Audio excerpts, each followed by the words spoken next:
हरे कृष्णा भक्तों, आज जेठ मास की प्रतिपदा तिथि है और दिन है मंगलवार। आज मैं आपको सुनाऊंगी जेठ मास कथा अध्याय 15। तो आइए कथा की शुरुआत करते हैं मंगलवार हनुमान जी की कथा के साथ। जय मंगलदेव। पवन पुत्र हनुमान बाल ब्रह्मचारी थे, लेकिन मकरध्वज को उनका पुत्र कहा जाता है। यह कथा उसी मकरध्वज की है। वाल्मीकि रामायण के अनुसार लंका जलाते समय आग की तापिश के कारण हनुमान जी को बहुत पसीना आ रहा था। इसलिए लंका दहन के बाद जब उन्होंने अपनी पूंछ में लगी आग को बुझाने के लिए समुद्र में छलांग लगाई, तो उनके शरीर से पसीने की एक बड़ी सी बूंद समुद्र में गिर पड़ी। उस समय एक बड़ी मछली ने भोजन समझ वह बूंद निगल ली। उसके उदर में जाकर वह बूंद एक शरीर में बदल गई। एक दिन पाताल के असुर राज अहिरावण के सेवकों ने उस मछली को पकड़ लिया। जब वे उसका पेट चीर रहे थे, तो उसमें से बानर की आकृति का एक मनुष्य निकला। वे उसे अहिरावण के पास ले गए। अहिरावण ने उसे पातालपुरी का रक्षक नियुक्त कर दिया। यही बानर हनुमान पुत्र मकरध्वज के नाम से प्रसिद्ध हुआ। जब राम और रावण में युद्ध हो रहा था, तब रावण की आज्ञा अनुसार अहिरावण राम लक्ष्मण का अपहरण कर उन्हें पातालपुरी ले गया। उनके अपहरण से बानर सेना भयभीत व शोकाकुल हो गई। लेकिन विभीषण ने यह भेद हनुमान के समक्ष प्रकट कर दिया। तब राम लक्ष्मण की सहायता के लिए हनुमान जी पातालपुरी पहुंचे। जब उन्होंने पाताल के द्वार पर एक बानर को देखा, तो वे आश्चर्यचकित हो गए। उन्होंने मकरध्वज से उसका परिचय पूछा। मकरध्वज अपना परिचय देते हुए बोला, मैं हनुमान पुत्र मकरध्वज हूँ और पातालपुरी का द्वारपालक हूँ। मकरध्वज की बात सुनकर हनुमान क्रोधित होकर बोले, यह तुम क्या कह रहे हो दुष्ट? मैं बाल ब्रह्मचारी हूँ, फिर भला तुम मेरे पुत्र कैसे हो सकते हो? हनुमान का परिचय पाते ही मकरध्वज उनके चरणों में गिर गया और उन्हें प्रणाम कर अपनी उत्पत्ति की कथा सुनाई। हनुमान जी ने भी मान लिया कि वह उनका ही पुत्र है, लेकिन यह कहकर कि वे अभी अपने श्री राम और लक्ष्मण को लेने आए हैं। जैसे ही द्वार की ओर बढ़े, वैसे ही मकरध्वज उनका मार्ग रोकते हुए बोला, पिताश्री, यह सत्य है कि मैं आपका पुत्र हूँ, लेकिन अभी मैं अपने स्वामी की सेवा में हूँ, इसलिए आप अंदर नहीं जा सकते। हनुमान ने मकरध्वज को अनेक प्रकार से समझाने का प्रयास किया, किंतु वह द्वार से नहीं हटा। तब दोनों में घोर युद्ध शुरू हो गया। देखते ही देखते हनुमान जी उसे अपनी पूंछ में बांधकर पाताल में प्रवेश कर गए। हनुमान सीधे देवी मंदिर में पहुंचे, जहां अहिरावण राम लक्ष्मण की बलि देने वाला था। हनुमान जी को देखकर चामुंडा देवी पाताल लोक से प्रस्थान कर गई। तब हनुमान जी देवी रूप धारण करके वहां स्थापित हो गए। कुछ देर के बाद अहिरावण वहां आया और पूजा अर्चना करके जैसे ही उसने राम लक्ष्मण की बलि देने के लिए तलवार उठाई, वैसे ही भयंकर गर्जना करते हुए हनुमान जी प्रकट हो गए और उसी तलवार से अहिरावण का वध कर दिया। उन्होंने राम लक्ष्मण को बंधन मुक्त किया। तब श्री राम ने पूछा, हनुमान, तुम्हारी पूंछ में यह कौन बंधा है? बिल्कुल तुम्हारे ही समान लग रहा है, इसे खोल दो। हनुमान ने मकरध्वज का परिचय देकर उसे बंधन मुक्त कर दिया। मकरध्वज ने श्री राम के समक्ष सिर झुका लिया। तब श्री राम ने मकरध्वज का राज्य अभिषेक कर उसे पाताल का राजा घोषित कर दिया और कहा कि भविष्य में वह अपने पिता के समान दूसरों की सेवा करे। यह सुनकर मकरध्वज ने तीनों को प्रणाम किया। तीनों उसे आशीर्वाद देकर वहां से प्रस्थान कर गए। इस प्रकार मकरध्वज हनुमान का पुत्र कहलाए। तो प्रेम से बोलिए, पवन पुत्र हनुमान की जय। अब श्रवण करेंगे राम नाम की महिमा की बड़ी ही सुंदर कथा। लंकापति रावण के वध के बाद जब अयोध्यापति प्रभु श्री राम की कीर्ति दूर दूर तक फैल रही थी और वह मर्यादा पुरुषोत्तम कहलाने लगे, तब एक दिन महादेव शिव की इच्छा भी मर्यादा पुरुषोत्तम श्री राम से मिलने की हुई। पार्वती को संग लेकर महादेव कैलाश पर्वत उतरकर अयोध्या नगरी के रास्ते चल पड़े। भगवान शिव और मां पार्वती को अयोध्या आया देखकर राम जी बहुत खुश हुए। माता जानकी ने उनका उचित आदर सत्कार किया और स्वयं भोजन बनाने के लिए रसोई में चली गई। इस बीच भगवान शिव ने श्री राम जी से पूछा, आपके सेवक हनुमान जी दिखाई नहीं पड़ रहे हैं? श्री राम बोले, वे बगीचे में हैं। शिव जी ने श्री राम जी से बगीचे में जाने की अनुमति मांगी और पार्वती जी का हाथ थामकर बगीचे में आ गए। बगीचे की खूबसूरती देखकर उनका मन मोहित हो गया। आम के एक घने वृक्ष के नीचे हनुमान जी दीन दुनिया से बेखबर गहरी नींद में सोए थे और एक लय में खराटे से राम नाम की ध्वनि उठ रही थी। चकित होकर शिवजी और माता पार्वती एक दूसरे की ओर देखने लगे। माता पार्वती मुस्कुरा उठी और वृक्ष की डालियों की ओर इशारा किया। राम नाम सुनकर पेड़ की डालियां भी झूमने लगी थी और इनके बीच से भी राम नाम उच्चारित हो रहा था। शिव जी इस राम नाम की धुन में मस्त मगन होकर खुद भी राम राम कहकर नाचने लगे। माता पार्वती जी ने भी अपने पति का अनुसरण किया और अपने कोमल पैर थिरकाने लगी। शिव जी और पार्वती जी के नृत्य से ऐसी झनकार उठी कि स्वर्गलोक के देवतागण भी आकर्षित होकर बगीचे में आ गए और राम नाम की धुन में सभी मस्त हो गए। माता जानकी भोजन तैयार करके प्रतीक्षार्थ थी, परंतु संध्या घिरने तक भी अतिथि नहीं पधारे। तब अपने देवर लक्ष्मण जी को बगीचे में भेजा। लक्ष्मण जी तो स्वयं को श्री राम का सेवक ही मानते थे। अब बगीचे में आकर जब उन्होंने धरती पर स्वर्ग का नजारा देखा तो खुद भी राम नाम की धुन में झूम उठे। महल में माता जानकी परेशान हो रही थी कि अभी तक भोजन ग्रहण करने कोई भी क्यों नहीं आया।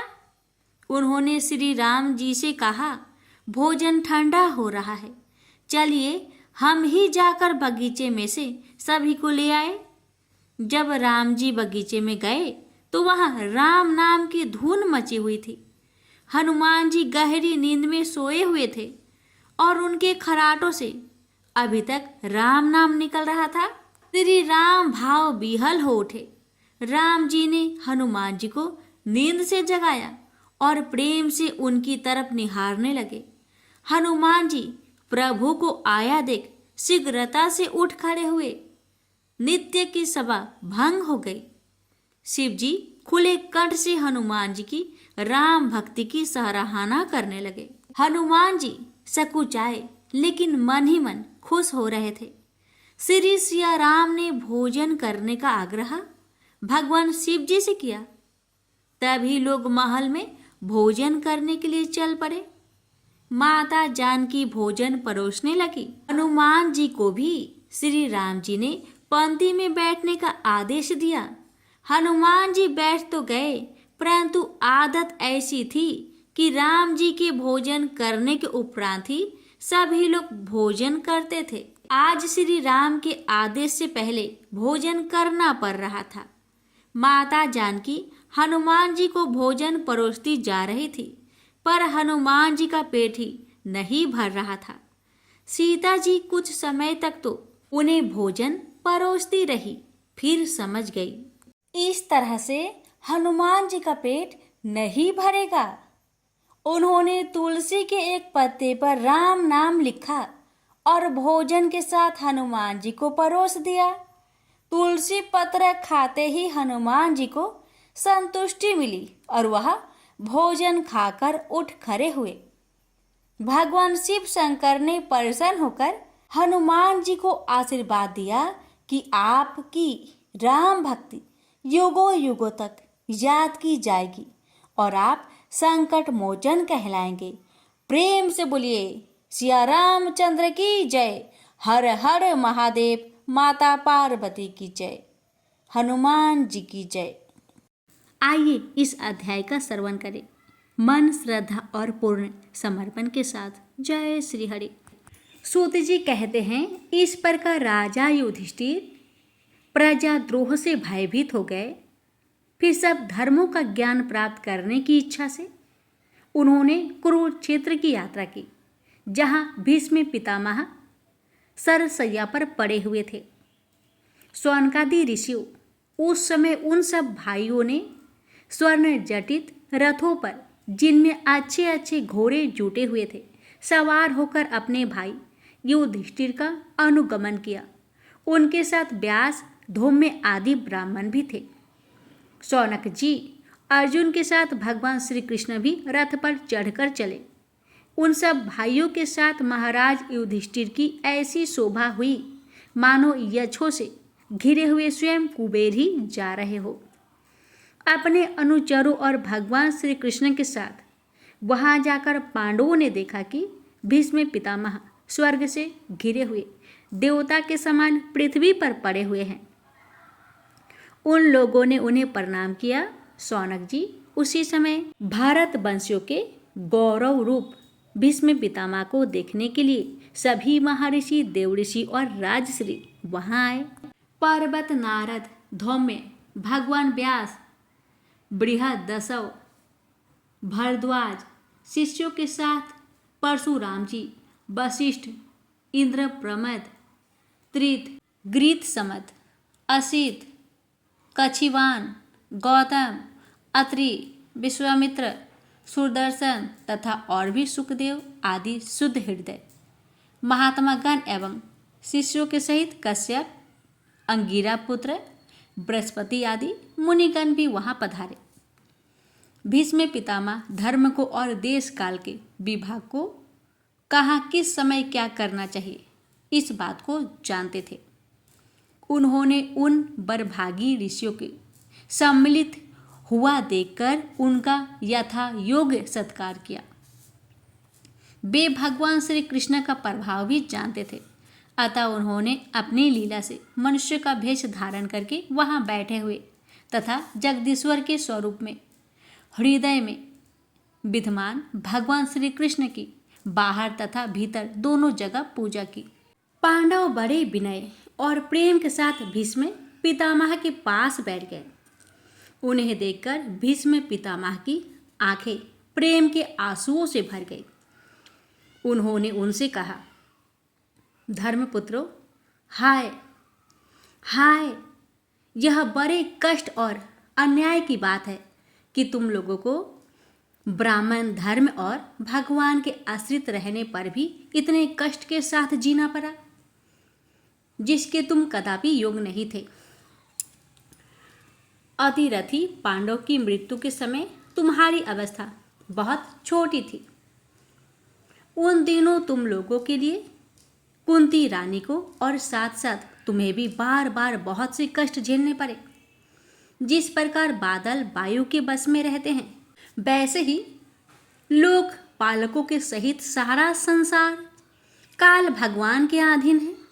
मैं समझता हूँ कि तुम लोगों के जीवन में ये जो अप्रिय घटनाएं घटित हुई है, वे सब उन्हीं की लीला है। नहीं तो जहाँ साक्षात धर्मपुत्र राजा युधिष्ठिर हो, गदाधारी भीमसेन और धनुर्धारी अर्जुन रक्षा का काम कर रहे हो, गांडीव धनुष हो और स्वयं श्री कृष्ण सुहद हो, भला वहां भी विपत्ति की संभावना है। ये काल रूप श्री कृष्ण कब क्या करना चाहते हैं, इस बात को कभी कोई नहीं जानता।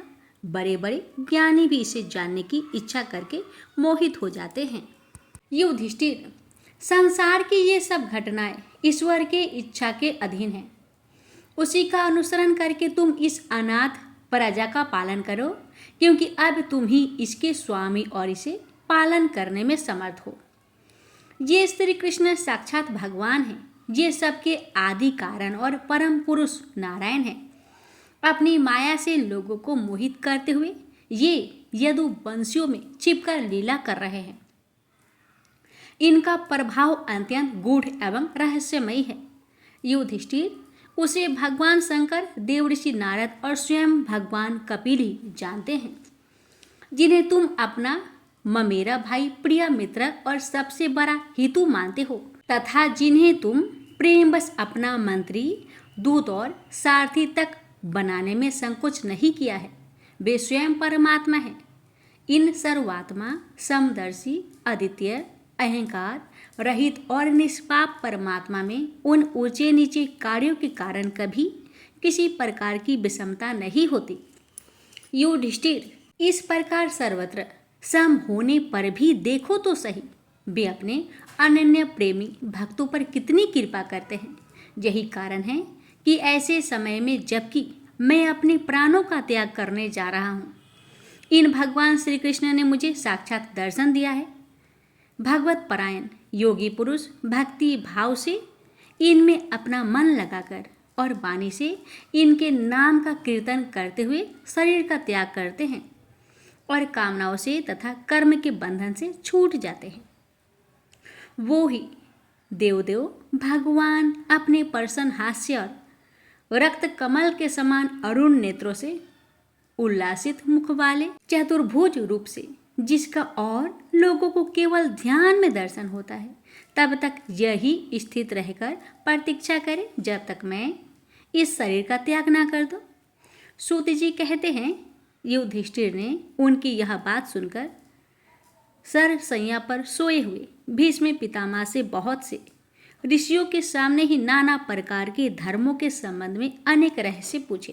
तब तत्ववेता भीष्म पितामह ने वर्ण और आश्रम के अनुसार पुरुष के स्वाभाविक धर्म और वैराग्य तथा राग के कारण विभिन्न रूप से बतलाए हुए निवृत्ति और प्रवृत्ति रूप द्विविध धर्म, दान धर्म, राजधर्म, मोक्ष धर्म, स्त्री धर्म और भागवत धर्म, इन सब का अलग अलग संक्षेप और विस्तार से वर्णन किया।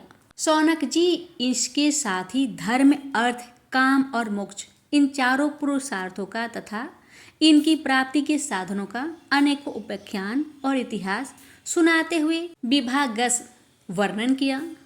भीष्म पितामह इस प्रकार धर्म का प्रवचन कर ही रहे थे कि वह उत्तरायण का समय आ पहुंचा, जिसे मृत्यु को अपने अधीन रखने वाले भागवत परायण योगी लोग चाहा करते हैं। उस समय हजार रथियों के नेता भीष्म पितामह ने वाणी का संयम करके मन को सब ओर से हटाकर अपने सामने स्थित आदि पुरुष भगवान श्री कृष्ण में लगा दिया। भगवान श्री कृष्ण के सुंदर चतुर्भुज विग्रह पर उस समय पीताम्बर फहरा रहा था। भीष्म जी की आंखें उसी पर एकटक लग गई। उनको शास्त्रों की चोट से जो पीड़ा हो रही थी, वह तो भगवान के दर्शन मात्र से ही तुरंत दूर हो गई तथा भगवान की विशुद्ध धारणा से उनके जो कुछ अशुभ शेष थे, वे सभी नष्ट हो गए। अब शरीर छोड़ने के समय उन्होंने अपना समस्त इंद्रियों के वृत्ति विलास को रोक दिया और बड़े प्रेम से भगवान की स्तुति की। भीष्म जी ने कहा, अब मृत्यु के समय में अपनी यह बुद्धि, जो अनेक प्रकार के साधनों का अनुष्ठान करने से अत्यंत शुद्ध एवं कामना रहित हो गई है, यदुवंशी शिरोमणि अनंत भगवान श्री कृष्ण के चरणों में समर्पित करता हूँ, जो सदा सर्वदा अपने आनंदमयी स्वरूप में स्थित रहते हुए ही कभी विहार करने की लीला करने की इच्छा से प्रकृति को स्वीकार कर लेते हैं, जिससे यह सृष्टि परंपरा चलती है। जिनका शरीर त्रिभुवन सुंदर एवं श्याम तमाल के समान सावला है, जिस पर सूर्य रश्मियों के समान श्रेष्ठ पीताम्बर लहराता रहता है और कमल सदृश मुख पर घुंघराली अलके लटकाती रहती है, उन अर्जुन सखा श्री कृष्ण में मेरी निष्कपट प्रीति हो। मुझे युद्ध के समय उनकी वह विलक्षण छवि याद आती है। उनके मुख पर लहराते हुए घुंघराले बाल घोरों की टाप की धूल से मटमैले हो गए थे और पसीने की छोटी छोटी बूंदें शोभयमान हो रही थी। मैं अपने तीखे बाणों से उनकी त्वचा को बीध रहा था। उन सुंदर कवच मंडित भगवान श्री कृष्ण के प्रति मेरा शरीर, अंतकरण और आत्मा समर्पित हो जाए। अपने मित्र अर्जुन की बात सुनकर, जो तुरंत ही पांडव सेना और कौरव सेना के बीच में अपना रथ ले आए और वहां स्थित होकर जिन्होंने अपनी दृष्टि से ही शत्रु पक्ष के सैनिकों की आयु छीन ली, उन पार्थ सखा भगवान श्री कृष्ण में मेरी परम प्रीति हो। अर्जुन ने जब दूर से कौरव की सेना के मुखिया हम लोगों को देखा, तब पाप समझकर वह अपने स्वजनों के वध से विमुख हो गया। उस समय उन्होंने गीता के रूप में आत्मविद्या उपदेश करके उसके सामायिक अज्ञान का नाश कर दिया। उन परम पुरुष भगवान श्री कृष्ण के चरणों में मेरी प्रीति बनी रहे। मैंने प्रतिज्ञा कर ली थी कि मैं श्री कृष्ण को शस्त्र ग्रहण कराकर छोड़ूंगा। उसे सत्य एवं ऊंची करने के लिए उन्होंने अपनी शस्त्र ग्रहण न करने की प्रतिज्ञा तोड़ दी। उस समय वे रथ से नीचे कूद पड़े और सिंह जैसे हाथी को मारने के लिए उस पर टूट पड़ता है, वैसे ही रथ का पहिया लेकर मुझ पर झपट पड़े। उस समय वे इतने बेग से दौड़े कि उनके कंधे का दुपट्टा गिर गया और पृथ्वी कांपने लगी। मुझ अताई ने तीखे बाण मार मार कर उनके शरीर का कवच तोड़ डाला था, जिससे सारा शरीर लहूलुहान हो रहा था। अर्जुन के रोकने पर भी वे बलपूर्वक मुझे मारने के लिए मेरी ओर दौड़े आ रहे थे। वे ही भगवान श्री कृष्ण जो ऐसा करते हुए भी मेरे प्रति अनुग्रह और भक्त वत्सलता से परिपूर्ण थे, मेरी एकमात्र गति हो, आश्रय हो। अर्जुन के रथ की रक्षा में सावधान, जिन श्री कृष्ण के बाएं हाथ में घोड़ों की राश थी और दाहिने हाथ में चाबुक, इन दोनों की शोभा से उस समय जिनकी अपूर्व छवि बन गई थी, तथा महाभारत युद्ध में मरने वाले वीर जिनकी इस छवि का दर्शन करते रहने के कारण सारूप्य मोक्ष को प्राप्त हो गए, उन्हीं पार्थ सारथी भगवान श्री कृष्ण में मुझ मरणासन की परम प्रीति हो। जिनकी लटकती सुंदर चाल, हाव भावयुक्त चेष्टाएं, मधुर मुस्कान और प्रेम भरी चितवन से अत्यंत सम्मानित गोपियाँ रासलीला में अनेक अंतर्धान हो जाने पर प्रेमोमद से मतवाली होकर जिनकी लीलाओं का अनुकरण करके तन्मय हो गई थी, उन्हीं भगवान श्री कृष्ण को मेरा परम प्रेम हो। जिस समय युधिष्ठिर का राजसूय यज्ञ हो रहा था, मुनिया और बड़े बड़े राजाओं से भरी हुई सभा में सबसे पहले सबकी ओर से इन्हीं सबके दर्शनीय भगवान श्री कृष्ण की मेरी आंखों के सामने पूजा हुई थी। वो ही सबके आत्मा प्रभु आज इस मृत्यु के समय मेरे सामने खड़े हैं। जैसे एक ही सूर्य अनेक आँखों से अनेक रूपों में दिखते हैं, वैसे ही अनजन्मा भगवान श्री कृष्ण अपने ही द्वारा रचित अनेक शरीरधारियों के हृदय में अनेक रूप से जान पड़ते हैं। वास्तव में तो वे एक और सबके हृदय में विराजमान ही है। उन्हीं इन भगवान श्री कृष्ण को मैं भेद भ्रम से रहित होकर प्राप्त हो गया हूँ। सूत जी कहते हैं, इस प्रकार भीष्म पितामह ने मन, वाणी और दृष्टि की वृत्तियों से आत्मा स्वरूप भगवान श्री कृष्ण में अपने आप को लीन कर दिया। उनके प्राण वही विलीन हो गए और वे शांत हो गए। उन्हें अंततः ब्रह्म में लीन जानकर सब लोग वैसे ही चुप हो गए, जैसे दिन के बीत जाने पर पंछियों का कलरव शांत हो जाता है। उस समय देवता और मनुष्य नगारे बजाने लगे। साधु स्वभाव के राजा उसकी प्रशंसा करने लगे और आकाश से पुष्पों की वर्षा होने लगी। शौनक जी युधिष्ठिर ने उनके मृत शरीर की अन्येष्टि क्रिया कराई और कुछ समय के लिए वे शोकमग्न हो गए उस समय मुनियों ने बड़े आनंद से भगवान श्री कृष्ण की उनके रहस्यमय नाम ले लेकर स्तुति की। इसके पश्चात अपने हृदय को श्री कृष्णमयी बनाकर वे अपने अपने आश्रम को लौट गए। तदंतर भगवान श्री कृष्ण के साथ युधिष्ठिर हस्तिनापुर चले आए और उन्होंने वहां अपने चाचा धृतराष्ट्र और तपस्विनी गांधारी को धादास बधाया। फिर धृतराष्ट्र की आज्ञा और भगवान श्री कृष्ण की अनुमति से समस्त राजा युधिष्ठिर अपने वंश परंपरागत साम्राज्य का प्रेम पूर्वक शासन करने लगे। प्रेम से बोलिए हरे कृष्णा। इस प्रकार हमने श्रवण किया श्रीमद् भागवत महापुराण की 15वां अध्याय, जहाँ पांडवों और वैराग्य युधिष्ठिर महाराज की शरणागति भाव और श्री कृष्ण की लीला हमें सिखाती है कि जब जीवन की गति रुक जाए तब ईश्वर का स्मरण ही हमारा अंतिम संबल होता है। श्री हरि विष्णु का यह गूढ़ प्रकट्य और लीला से प्रस्थान हमें संसार की क्षण भंगुरता और भक्ति की अमरता का बोध कराता है। यदि यह कथा आपके हृदय को छू गई हो तो कृपया इसे औरों तक भी पहुंचाएं। आज का यह अध्याय यहीं पर समाप्त होता है। अब आइए सुनते हैं भगवान राम जी की दिव्य कथा, राम कथा की आगे की कहानी। लक्ष्मण ने मेघनाद को सामने से भागते देखकर राक्षस सेना का संहार आरंभ कर दिया। अब राक्षस सेनापति अतिकाय लक्ष्मण से युद्ध कर रहा था, परंतु वह लक्ष्मण के बाणों से बुरी तरह बिंध चुका था। अंततः लक्ष्मण ने उसका सिर कटाकर गिरा दिया और राक्षसों में भगदड़ मच गई। मेघनाद उधर आकर्षित हुआ।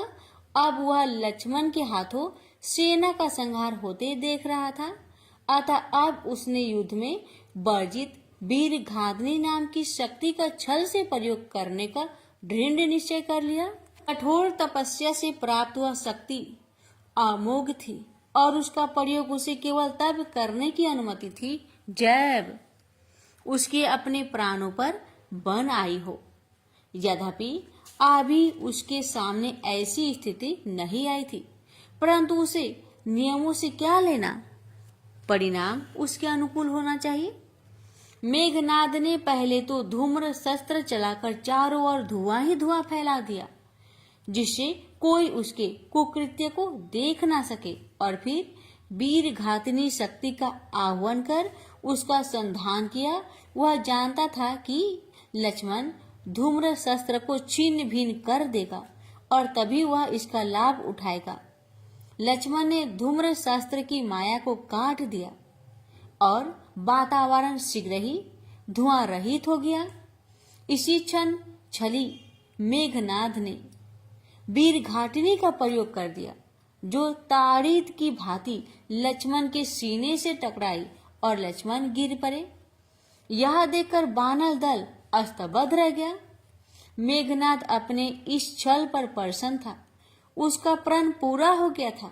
वह रथ से उतर कर आया और लक्ष्मण के मृत प्राय शरीर को उठाकर ले जाने का प्रयास करने लगा। वह लक्ष्मण के शरीर को अपने पिता के सामने ले जाने का इच्छुक था, परंतु लक्ष्मण तो उससे हिले भी नहीं। भूमि के आधार शेष जी को कौन भूमि से छुड़ा सकता है। उस पर भी मेघनाद जैसा कुटिल राक्षस, उसके 1000 योद्धा मिलकर भी ऐसा नहीं कर सके। वह खींच कर वहां से चला गया। लक्ष्मण प्राण विहीन से रणभूमि में पड़े थे। हनुमान ने यह सुना तो सन्न रह गए और दौड़कर उनके पास आ गए। हनुमान व्याकुल हो गए, ऐसी अनहोनी कैसे हो गई। उन्होंने लक्ष्मण को भुजाओं में उठा लिया और व्यथित होते हुए शिविर में ले गए। प्रभु श्री राम के सामने जाकर उन्होंने लक्ष्मण को लेटा दिया और स्वयं रोने लगे। श्री राम व्याकुल हो उठे और लक्ष्मण से लिपट गए। अनुज, लक्ष्मण भैया, तुम्हें क्या हो गया? तुम इस प्रकार संज्ञा शून्य होकर भूमि पर क्यों लेटे हो? अपने भाई को अपना मधुर स्वर सुनाओ भैया। लक्ष्मण कुछ नहीं बोले तो प्रभु रोने लगे। हे हनुमान, प्रिय लक्ष्मण को क्या हुआ? तुम्हारे होते हुए भी लक्ष्मण की ऐसी दशा कैसे हो गई? कोई तो मुझको कुछ बताओ। विभीषण ने प्रभु को बताया, हे प्रभु, यह तो वीर घातिनी शक्ति का प्रहार है। हनुमान, क्या लक्ष्मण जी ने मेघनाद को इतना पीड़ित कर दिया था कि उसके प्राण संकट में आ गए थे? यह अमोघ शक्ति है, परंतु इसका प्रयोग तो विरुद्ध परिस्थिति में ही किया जा सकता है। हनुमान ने बताया, मेघनाद ने छल किया है। वह लक्ष्मण जी के सामने से भाग गया था और मुझसे युद्ध कर रहा था। विभीषण समझ गए थे कि उस दुष्ट ने कुटिलता की है। बोले, प्रभु, उसने शक्ति प्रयोग का नियम भंग किया है, अतः उसे इसका वैसा फल न मिलेगा जिस इच्छा से उसने इसे चलाया था। लंका में सुसेन नाम का वैद्य है, जो यदि उपचार करे तो आशा है कि लक्ष्मण जी के प्राण बच जाए। श्री राम ने व्याकुल होकर हनुमान की ओर देखा। लंका से वैद्य को लाना विकट काम है। रावण का वैद्य रावण के शत्रु का उपचार क्यों करने लगा? असंभव सा कार्य लगता है। हनुमान ही असंभव को संभव बना सकते हैं। हे हनुमान, मेरे अनुज लक्ष्मण के प्राण संकट में हैं। हे पवन कुमार, तुमने मेरा सदा हित किया है, तुमसे ही मुझे बड़ी आशा है। अतः हे तात, अनुज लक्ष्मण के प्राण बचाने का उपाय करो। यह कार्य तुम ही कर सकते हो। हनुमान तो आदेश का तत्क्षण पालन करने के लिए उद्धत हो गए। प्रभु की आज्ञा उनके लिए परमादेश है। उनका तो जन्म ही रघुवीर की सेवा के लिए हुआ है। उस पर भी प्रभु का विश्वास ऐसा उत्साहित करता था कि हृदय उल्लासित हो जाता था। अंधेरा हो गया था और हनुमान लंका की ओर बढ़े जा रहे थे। इन दिनों लंका की बड़ा सुरक्षा बढ़ा दी गई थी, परंतु हनुमान के लिए वह कोई बाधा न थी। समूची लंका प्रकाशवान थी, वहां उत्सव हो रहे थे। मेघनाद ने आधा युद्ध को जीत लिया था। गुप्तचरों ने रावण को बताया था कि राम दल में उदासी फैली हुई है और राम रो रहा था। रावण को इससे अधिक प्रसन्नता किस बात से हो सकती थी कि शत्रु रो रहा था। इसलिए उसने विजय उत्सव मनाया। राक्षसों के उत्सव में मदिरा पान की अनिश्चित छूट मिलती है और राक्षस निश्चित हो जाते हैं। हनुमान को लंका प्रवेश में कोई बाधा ना हुई और वे सुसेन वैद्य के घर पहुंच गए। विभीषण ने उसके घर की पहचान ठीक तरह से बताई थी। हनुमान ने देखा कि वैद्य अपने दवाखाने में सो रहा था, तो उन्होंने उसे पलंग सहित उठा लिया और उसी दशा में लंका से ले आए। विभीषण ने उसे जगाया तो वह हड़बड़ाकर उठा और अपने चारों ओर देखने लगा कि अपने घर से वह कहाँ आ गया था। सुसेन वैद्य ने विभीषण को देखा और प्रणाम किया। महाराज विभीषण को देखकर वह जान गया था कि वह कहाँ आ गया है।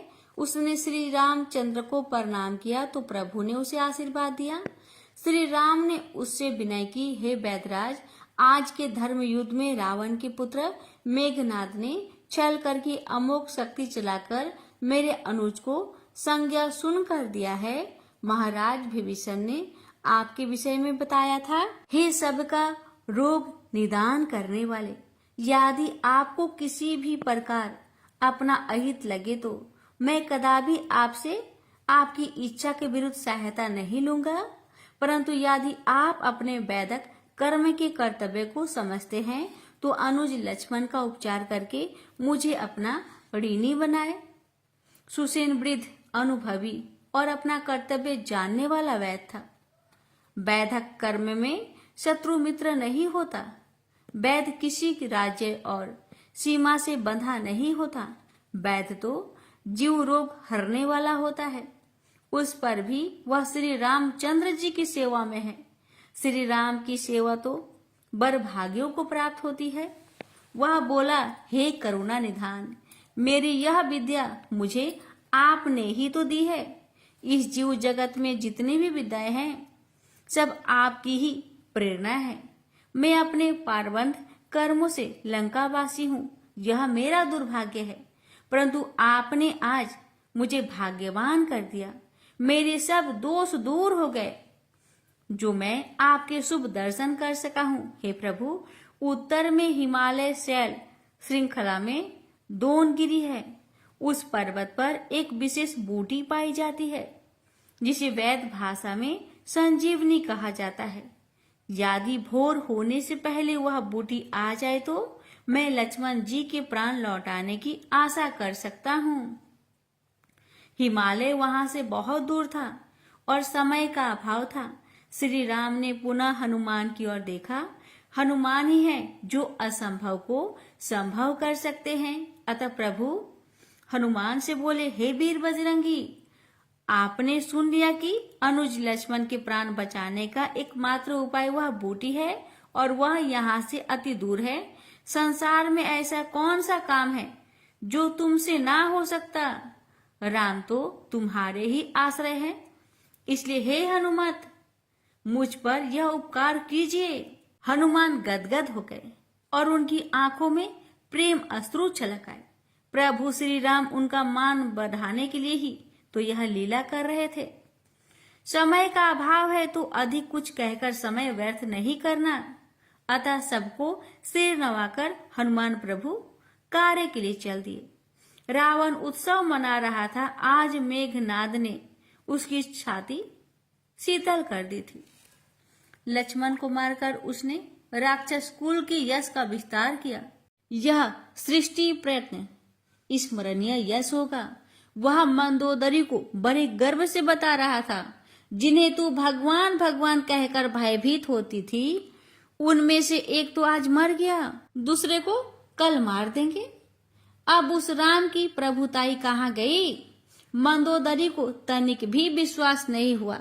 श्री राम की यह कोई लीला ही है कि शत्रु को सम्मोहित करके क्षणिक आनंद प्रदान करने की उदार लीला। रावण अभी अपने पुत्र मेघनाद को बार बार हृदय से लगा रहा था। ऐसा बलवान पुत्र उसके अलावा और किसके पास होगी? तभी गुप्तचर ने आकर ऐसी सूचना दी कि रावण का मन खिन्न हो गया। सुसेन वैद्य राजद्रोही घायल नारा तक को तो बचाया नहीं और शत्रु के शव में प्राण फूंकने का उपाय बता दिया। कृतघ्न को दंड मिलेगा। अभी कोई ऐसा उपाय करना होगा कि औषधि समय पर न आ सके। रावण ने हनुमान का मार्ग बाधित करने का विचार बना लिया था। काल नेमी नाम का एक राक्षस उसका अनुचर था, जो हिमालय क्षेत्र में ही रहता था। रावण ने उसकी सहायता से हनुमान को रोकने का उपाय सोच लिया। वह तत्काल पुष्पक विमान पर सवार हुआ और वायु की गति से आधी रात होने तक काल नेमी के पास पहुंच गया। काल नेमी रावण को देखकर सोच में पड़ गया, यह यहाँ क्यों आया है? रात की इस घड़ी उसका आना शुभ संकेत नहीं है, परंतु वह राक्षसों का राजा है, कभी भी कहीं भी पहुंच सकता है। काल नेमी ने उसे प्रणाम किया और आसन देकर आने का कारण पूछा। रावण ने उसे शूर्पणखा से लेकर अब तक का सारा वृत्तांत संक्षिप्त में कह सुनाया, फिर अपना प्रयोजन भी बता दिया। काल नेमी घबरा गया, बोला, लंकापति, तुमने यह कैसी मूर्खता की है? किससे बैर मोल ले लिया? श्री राम कोई मनुष्य है? अरे वे सर्वेश्वर है, जिनकी स्तुति ब्रह्मा और शिव भी करते हैं। तुमने तो मृत्यु का वरण कर लिया है, परंतु मेरे स्वामी मुझको क्यों मरवाने पर तुले हो? अरे जिसने तुम्हारी नगरी को फूंक डाला, उस हनुमान का मार्ग में किस प्रकार रोक सकूंगा? वह तो क्षण भर में मेरे प्राण ले लेंगे। रावण उसके आदेश से क्षुब्ध हो गया था, बोला, सुन कालनेमी, वह तो मेरे प्राण लेगा या नहीं, परंतु मैं अवश्य ही तेरे प्राण ले लूंगा। मैं तुझे उसे लड़ने के लिए नहीं कह रहा हूँ। मैं जानता हूँ कि लड़ना तेरे बस में नहीं। तू छल से उसे भोर होने तक रोक रख, तो तुझ जैसे मायावी के लिए कोई कठिन काम नहीं। काल नेमी विचार करने लगा। रावण का आदेश न मानकर निश्चित रूप से प्राण गंवाना था और मानकर भी प्राण नहीं बचेगा। अब जब मरना ही है तो क्यों ना श्री राम के सेवक के हाथों से मरकर मोक्ष को प्राप्त करे। उसने अपनी माया से एक सुंदर आश्रम बनाया और स्वयं साधु बनकर बैठ गया। रावण उसका कौतुक देखने के लिए एक कंदरा में छुप गया। कालनेमी राम राम रटने लगा। यह उसका जाल था और उसे आशा थी कि हनुमान उसकी बातों में फंस जाएंगे। वह ये भी जानता था कि रावण उसे कहीं से छिपकर बैठा देख रहा होगा, अतः उसे धोखा देकर भागना भी संभव न था।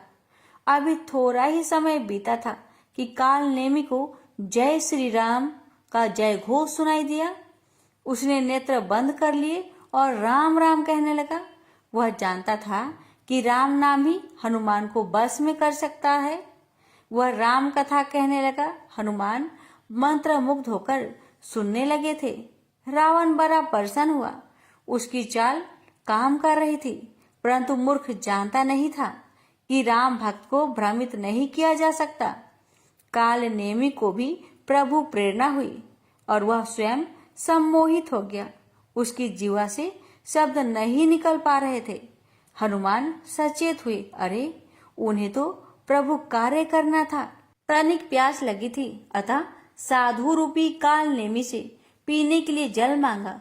उसने अपना कमंडल उन्हें दिया। मुनिवर, इतने थोड़े जल से मेरी प्यास न बुझेगी। हनुमान के कहने पर उसने आश्रम के पीछे संकेत किया। हनुमान वहां गए तो देखा कि वहां एक रमणीक सरोवर था। उन्होंने उसमें से जल पीना चाहा तो एक मगर ने उनका पैर पकड़ लिया। हनुमान ने गदा से प्रहार किया तो वह एक सुंदर यश कन्या बन गई। यश कन्या ने हनुमान की स्तुति की और बताया कि वह एक मुनि के श्राप से मगर बनकर उस सरोवर में पड़ी थी।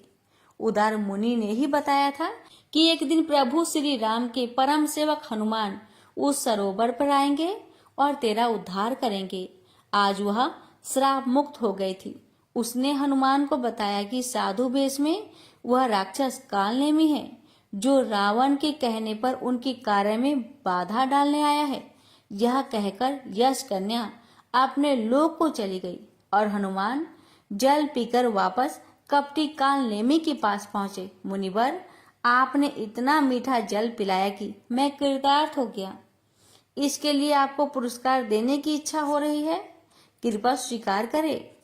हनुमान ने अपनी पूंछ में कपटी कालनेमी को लिपट लिया तो उसकी सब माया जाती रही और उसका वास्तविक रूप प्रकट हो गया।